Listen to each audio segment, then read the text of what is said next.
Now I would like to introduce one of Jenny Grossenbacher's members of AWA, and she's going to read Liz Abess.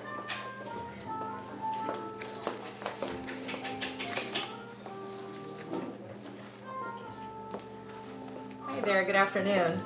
So I am one of Jenny's students, and I've been writing. Thank you. Thank you. Since we're all short.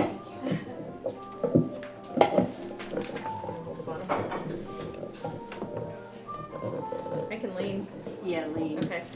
Lean. Bend your knees. And here's your thing. I've been writing for 20 years or so in different capacities: business writing, stories, magazine, a lot of different things, personal history. And now I'm pursuing creative writing, nonfiction, and I'm working on my master's at Sierra Nevada College, which is a lot of fun. But I'm finding that I've learned as much in Jenny's class as I have in the program, so, which is a fabulous testament to her and the other people.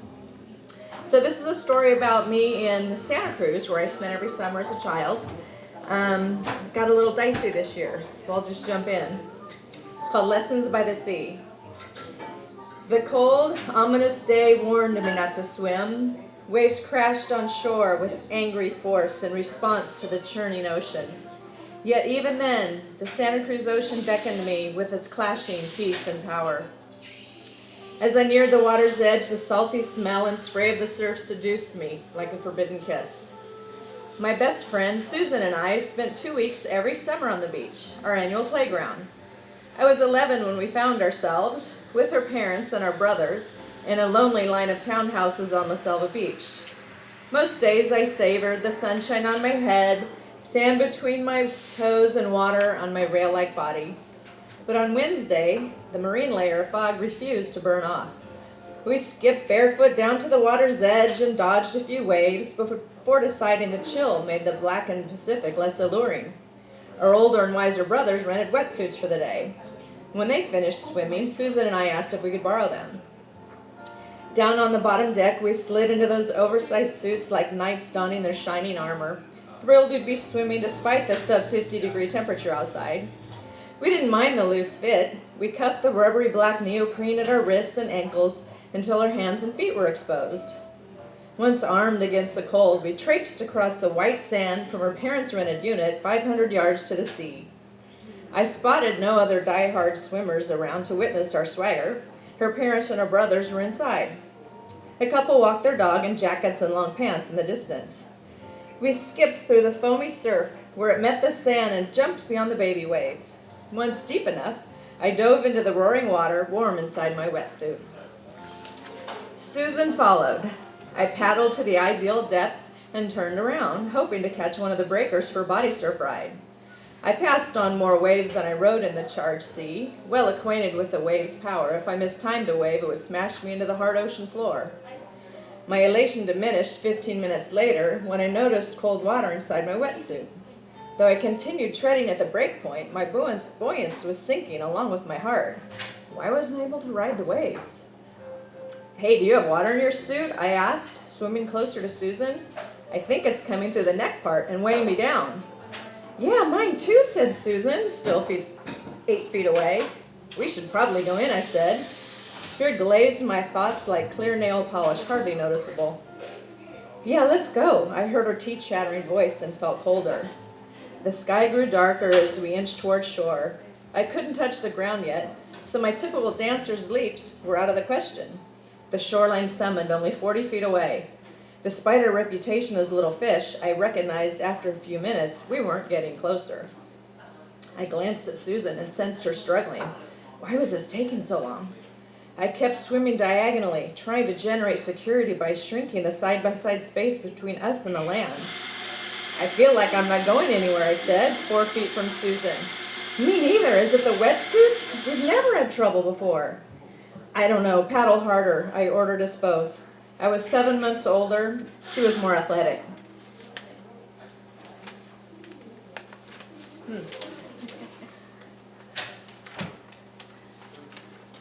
I cupped my hands and pulled at the menacing seawater in a sloppy breaststroke, legs frog-kicking behind. Land teased 30 feet away, close but not reachable. Water in my wetsuit swelled around my ankles as I fought against the retreating waves. "I'm not sure I can do this," I said, breathing faster. Did I have the strength to make it to shore?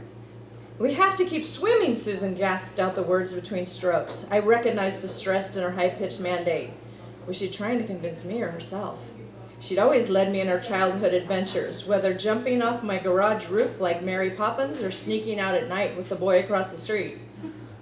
"I'm kinda scared," I said between breaths, scouring the beach for a rescuer.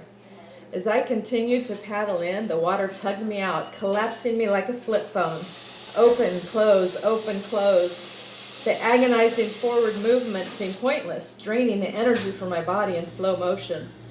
The water filling the gap at the top of my wetsuit with each dip below the surface now enveloped my arms and legs, increasing the weight I dragged through the water. As my exhaustion grew, I struggled to stay above water. A mouthful of salt water gagged me. I coughed and sank. I bobbed up and sank down again. More coughing. Is this really happening? I dug inside myself for mental strength.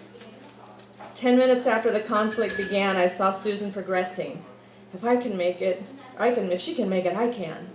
The comforting 4-foot gap between us now extended back to 8 feet. She was 8, now 10 feet closer to shore than me, her black mass surfacing like a whale or shark.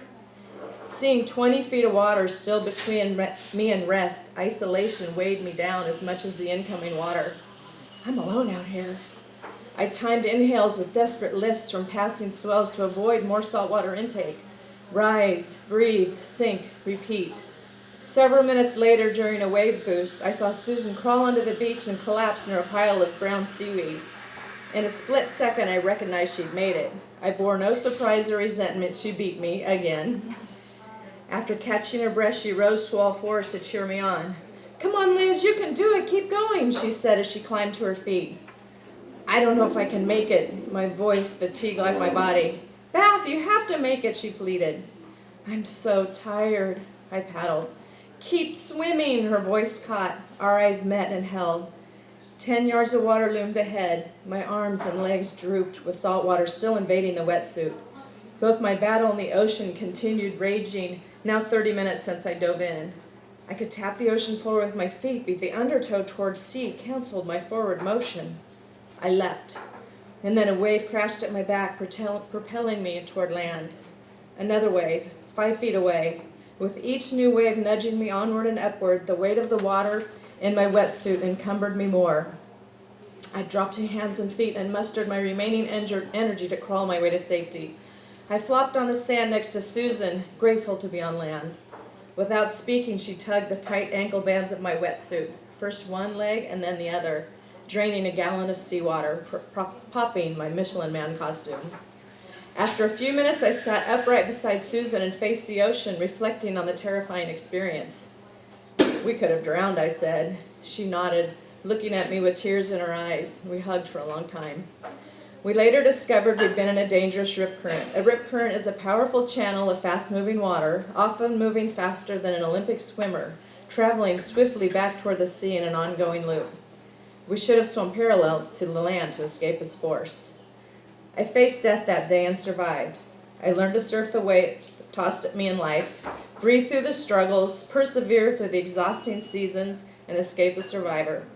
My greatest youthful realization that daunting afternoon is that situations might not always unfold in the way we expect or imagine, but we're stronger than we know.